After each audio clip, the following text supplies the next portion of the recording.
Bueno, vamos a continuar con esta segunda parte en donde vamos a explorar un poco la taxonomía de la integración. Primero quiero hacerles un breve comentario respecto a lo que decíamos en el video anterior. Em, Acá recuerden que lo que estábamos intentando ver era la lógica detrás de los acuerdos comerciales. Entonces, como vimos, muchas veces los equilibrios de Nash que derivan de este tipo de situaciones son equilibrios no cooperativos y no eficientes. Entonces es acá donde, digamos, los acuerdos comerciales, que en general vienen de la mano de eliminar barreras o eliminar aranceles o tarifas, se entienden como, bueno, elementos disuasores que nos hacen converger a un equilibrio cooperativo. Por eso es un poco lo que vamos a explorar ahora en esta segunda parte con los distintos tipos de integración. Bueno, en esta pirámide, básicamente lo que vemos es un poco la estructura de lo que vamos a ver a continuación, son los distintos niveles de integración. Ahora vamos a ver un poco las siglas y demás, no se preocupen, pero básicamente vamos a empezar por PTA. Tengan en cuenta que muchas de las siglas están puestas por el significado en inglés, y después vamos a ir avanzando hacia una mayor integración. A medida que vayamos avanzando, vamos a ir desde el nivel de integración más básico hacia el nivel de integración más alto y más elevado conocido. Voy a intentar ir dándoles ejemplos y bueno, a medida que vayamos avanzando, ustedes se van dando cuenta cómo hay varios ejemplos que se le vienen a la cabeza y donde a veces las líneas divisorias no son tan claras, pero bueno, acá les vamos a dar una guía para que ustedes tengan bien en claro cuáles son en términos taxonómicos, es decir, en términos de definición, las separaciones y las distinciones entre los distintos niveles de integración. Bueno, empezamos por el primero, acuerdos preferenciales de comercio, Preferential Trade Agreement en inglés, por eso la sigla. Y bueno, básicamente un acuerdo preferencial de comercio se da cuando entre dos o más países se da una disminución en los aranceles. Ustedes creo que habrán visto con Priscila un concepto conocido como el de nación más favorecida. Esto que dice que los países miembros de la OMC no pueden violar el principio de nación más favorecida, por el cual, supongamos, vamos a hacer un ejemplo puntual, supongamos que Argentina le quiere dar un arancel menor o igual a cero a Sudáfrica, por algún motivo que desconocemos y no es relevante. Entonces, ¿qué sucede? Argentina le pone un arancel cero a la importación de, pongámosle, autos en Sudáfrica. A lo que tranquilamente podría venir Estados Unidos y presentar una queja diciendo cómo puede ser que a mí, por un mismo bien, que son automóviles, me está cobrando un arancel mientras que a Sudáfrica le está cobrando un arancel cero. Entonces acá es donde está el concepto de nación más favorecida. Como Sudáfrica en este caso es la nación más favorecida, yo tengo que replicar a la totalidad de los países ese mismo acuerdo. En cuyo caso yo debería o subir de los aranceles a Sudáfrica o bajar de los aranceles a todos los demás países para los automóviles para equiparar al de Sudáfrica. Esa es un poco la lógica del principio de nación más favorecida. Bueno, y el acuerdo preferencial de comercio es exactamente el ejemplo de violación de acuerdo de nación más favorecida. ¿Qué es lo que sucede? Muchas veces, cuando algunos países que quizás no formaban parte de la Organización Mundial de Comercio o no estaban tan integrados al comercio internacional, la forma en la que les resulta más eficiente hacerlo y desarrollar quizás algún tipo de industria nacional es a través de imposición de aranceles para sectores que uno busca desarrollar internamente y eliminación de aranceles para aquellos bienes que se sabe que se van a importar totalmente. Esto puede llevar a escenarios confusos en donde el principio de nación más favorecida no siempre se vea acatado en su totalidad. Entonces, ¿qué es lo que sucede? Estos acuerdos preferenciales de comercio se dan, son un hecho, pasan, pero en general suceden con el visto bueno de la OMC, porque en general suceden en países que se encuentran en vías de desarrollo, y la premisa detrás de permitirlos es, bueno, vamos a permitirles que violen el principio de nación más favorecida, que tengan acuerdos preferenciales de comercio, porque se entiende que es un primer paso hacia un proceso de integración mayor. Por ejemplo, también podría darse en algunas regiones que están empezando un proceso de integración, que ahora más adelante vamos a profundizar, y que como primer paso firman acuerdos preferenciales de comercio.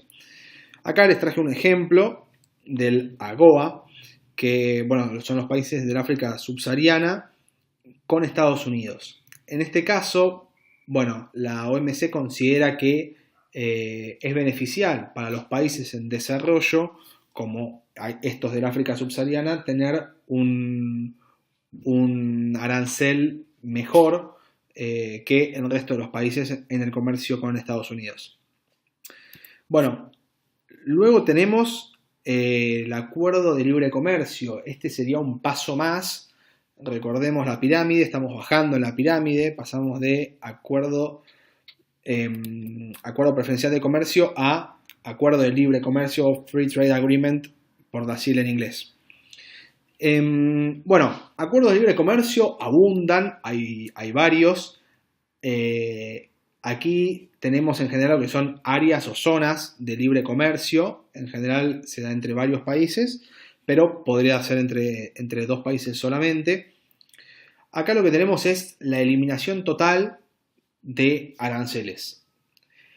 En el caso de Argentina, uno podría pensar en algunos acuerdos de libre comercio. El más conocido en general es el NAFTA, que es el acuerdo de libre comercio que tienen Estados Unidos, México y Canadá.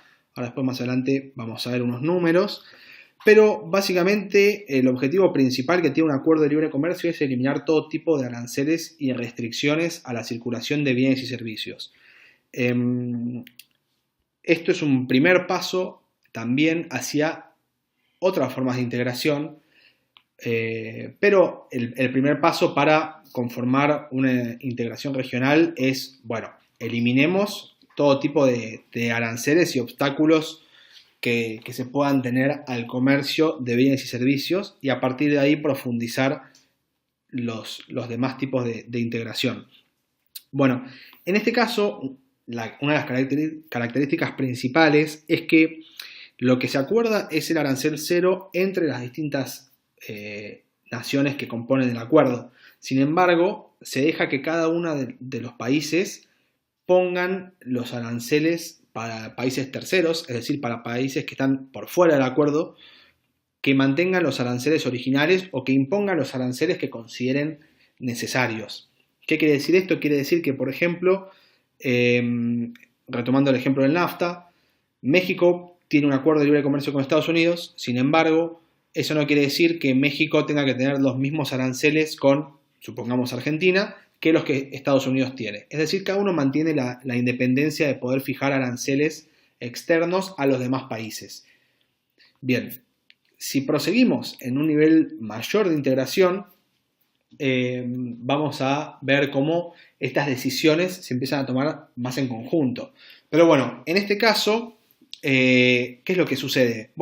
Esto que decíamos de que cada país es libre de fijar los aranceles externos de forma independiente, trae un problema que es el de la triangulación. ¿Qué quiere decir esto? Quiere decir, supongamos que yo, Argentina, tengo un arancel muy alto para exportar a Estados Unidos. Uno podría decir, exportemos a México, con quien quizás tenemos un mejor tratamiento de aranceles, y de México, como hay tratado de libre comercio, lo exportamos a Estados Unidos. Esto suena muy lindo, pero no es algo que se pueda hacer, dado que está totalmente pensado y especificado, y hay una solución muy clara, que son las reglas de origen, que vamos a ver más adelante. Bien, siguiendo un poco con los acuerdos de libre comercio, traje acá algunos ejemplos. Hay varios, estos son algunos, pero bueno, el NAFTA, como les decía, es el más conocido. Después tenemos otros dos que quizás no son tan conocidos, pero la verdad es que son muy importantes y muy grandes en términos de volumen y de países que involucran, principalmente el ASEAN. Van a ver que en general todas las siglas están pensadas por las palabras en inglés, pero bueno, acá permítanme un poco el Spanglish. Bien, está integrada por 10 países de Asia, principalmente lo que es el sudeste asiático, y después les traje este ejemplo del AFTA, o no sé cómo se pronunciaría, que es uno de los procesos de integración más nuevos, que está está en pleno proceso. En el 2018 se firmó el primer tratado de entendimiento, en el 2019 se firmó el tratado y ahora está pendiente de rectificación en los congresos de cada país. Pero bueno, se trata de uno de los más grandes porque se compone de 44 países de la Unión Africana y es el primer paso, como decíamos, en el objetivo que ellos tienen, que es el de llegar a una unión monetaria. Como vamos a ver, la unión monetaria es el último escalón, si recordamos la pirámide, es el último escalón de integración al que se puede llegar y un acuerdo de libre comercio es el primer paso a dar para poder continuar en este camino de integración. Siguiendo después del acuerdo de libre comercio, recordemos que estamos yendo en orden ascendente, es decir, cada vez más integración, viene la unión aduanera. La unión aduanera básicamente es un tratado de libre comercio más un arancel externo común. Bueno, acá lo que se agrega es un poco lo que veníamos discutiendo antes de, bueno, dijimos, en un acuerdo de libre comercio estamos en sintonía, que se eliminan todo lo que es arancel interno entre los países miembros, sin embargo cada uno mantiene una independencia de arancelar de la forma que quiera a terceros. Bueno, acá se homogeneiza todo lo que sería los aranceles externos, es decir, se impone un arancel externo común entre todos los países miembros de la Unión Aduanera. Básicamente entonces es un acuerdo de libre comercio, solamente que ahora tenemos un solo arancel para todos. Es decir, vamos a pensar en el caso del NAFTA, sería como decir, bueno, ok, mantenemos el Tratado de Libre Comercio entre Estados Unidos, México y Canadá, pero le agregamos que ahora todo el resto del mundo va a tener los mismos aranceles, negocie con quien negocie, con Canadá, con Estados Unidos o México. Bueno, en este caso es un caso muy, muy cercano a nosotros porque un ejemplo muy claro de la unión aduanera es el Mercosur. Ahora vamos a ver un poco más al respecto, pero básicamente lo que decíamos es el resultado de una zona de libre comercio con una frontera económica única. Lo de frontera económica única alude un poco a esto que hablábamos del arancel externo común. Y acá la desventaja que trae la unión aduanera es que, bueno, cada país pierde la posibilidad de imponer aranceles diferentes a sus vecinos. Es decir, en el caso que, por ejemplo, Argentina quisiese imponer aranceles a la importación de, no sé, biotecnología y Brasil no quisiese, bueno, ahí tenemos un problema porque tenemos que ponernos todos de acuerdo para que, todos los países tienen que poner de acuerdo para que el arancel sea común para todos. Estos problemas en general surgen cuando se tiene una gran heterogeneidad entre los países miembros. Pensemos un poco en el Mercosur.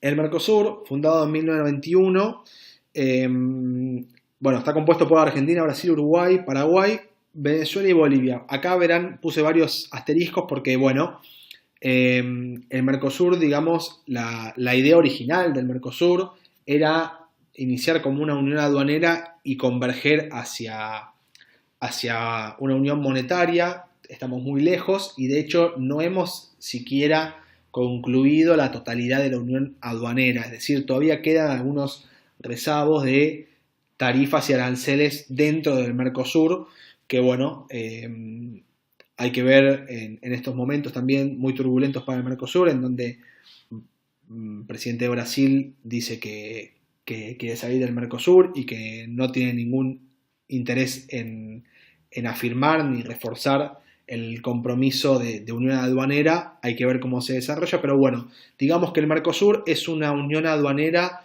en proceso o incompleta, si se quiere. Y los asteriscos de Venezuela y Bolivia: Venezuela porque se encuentra actualmente suspendida y Bolivia porque está en negociación para ingresar como socio formal, digamos.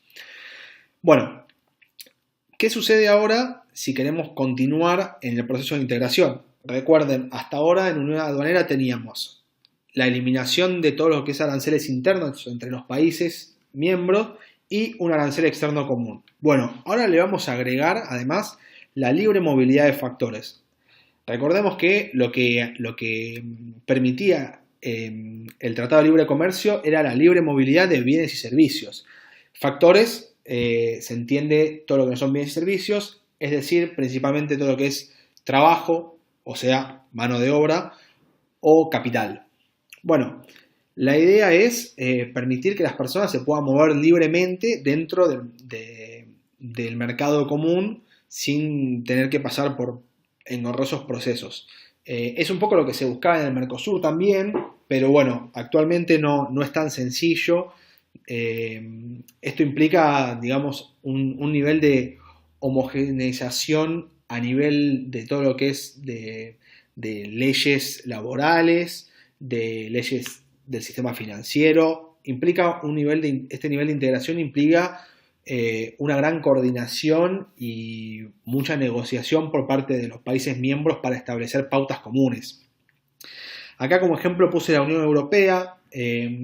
Vamos a ver que la Unión Europea da un paso más, pero bueno, es un buen ejemplo del mercado común. Ustedes saben, si son originarios de algún país de la Unión Europea, pueden circular por dentro de la Unión Europea sin ningún tipo de control migratorio, digamos. Eso es un poco a lo que alude el mercado común.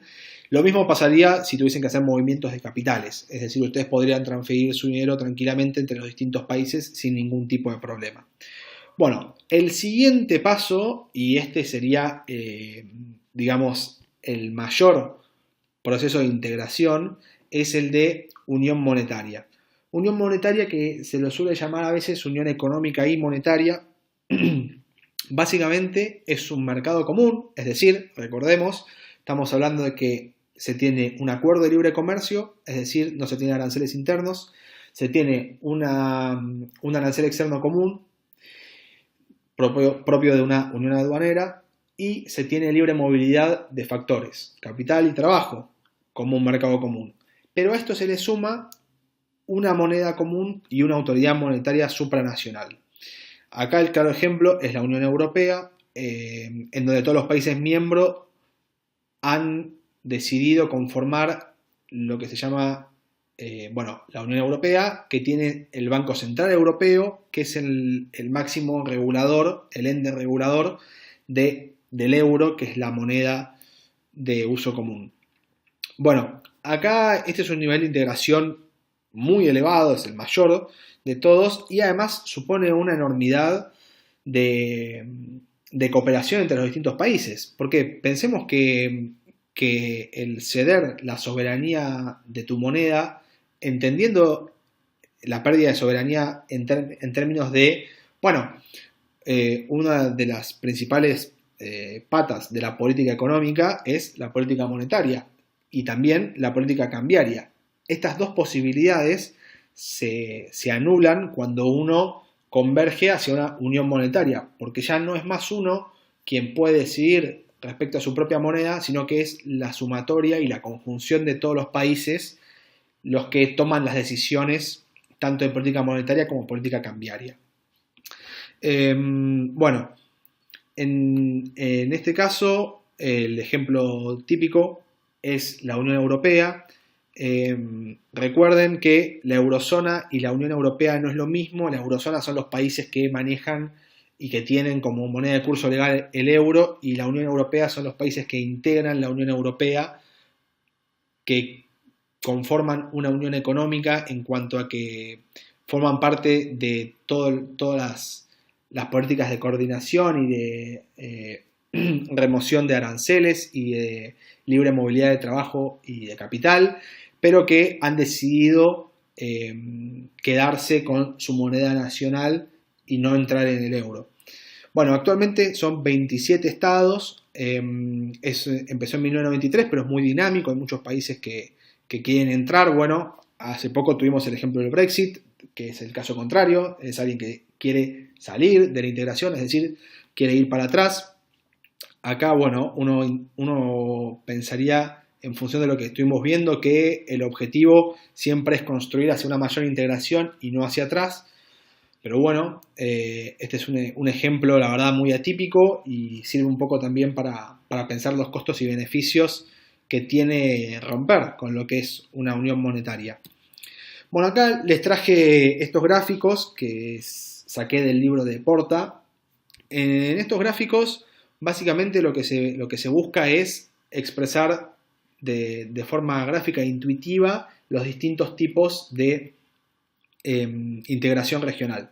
Supongamos que tenemos un mundo con 4 países, A, B, C, D, en donde acá lo que vemos es que las líneas punteadas representan un arancel igual a 0.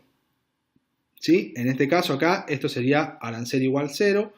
En este caso, tanto la de trazo más grueso como la de trazo más fino, todas las líneas punteadas son arancel 0. Mientras que todas las demás, ya sea finita, doble o zigzag, representan algún tipo de arancel.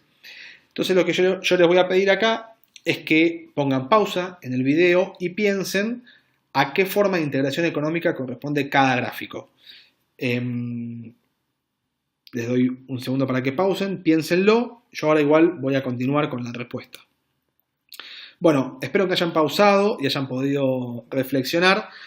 Básicamente pensemos, acá ¿qué tenemos? Tenemos países A, B, C, D, en donde entre ellos hay aranceles, dado que tenemos una línea completa entre todos ellos, y a su vez cada uno tiene, digamos, una línea, un tipo de línea distinto con lo que sería el resto del mundo o los demás.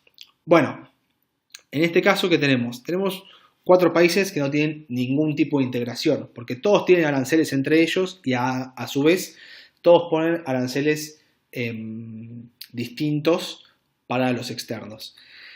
¿Qué sucede aquí en este caso? Bueno, acá ¿qué vemos? Vemos que la diferencia entre uno y otro de los gráficos es que al interior de estos países ya no tenemos más aranceles. Por eso la línea punteada. Es decir, entre A, B, C, D no hay más aranceles internos, pero sin embargo cada uno mantiene su política arancelaria exterior.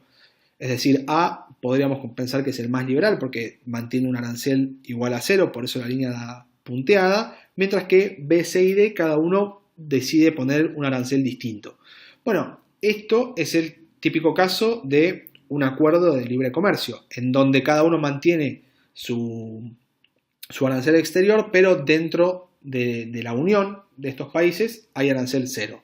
Y por último tenemos el caso de en donde vemos que todas las líneas son iguales, es decir, entre A, B, C, D, como en el caso anterior, no hay arancel, con lo cual ya podemos afirmar que tenemos un acuerdo de libre comercio, pero a su vez vemos que entre todos comparten un mismo arancel exterior, es decir, todos los países tienen el mismo arancel externo. Estamos frente a una unión aduanera. Muy bien, bueno, espero que les haya resultado intuitivo y ahora vamos a dejar acá este video y vamos a proseguir con la última sección.